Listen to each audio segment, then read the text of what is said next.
പറയാനെന്നാദ്യം ആതുരമോദിയതാര്?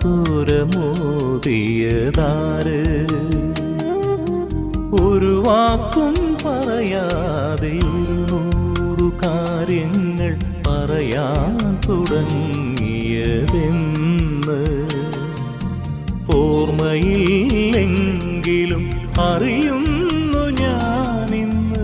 ഓർമ്മയില്ലെങ്കിലും അറിയുന്നു ഞാൻ എൻ്റെ ഓമനെ നീ എൻ്റെ ജീവനെന്ന്.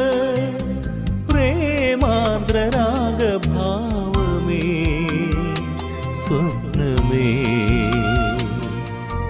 പിരിയില്ല ഞാൻ. ഇഷ്ടമാണെന്നാദ്യം ചൊല്ലിയതാരാണ് അറിയില്ല ഞാൻ.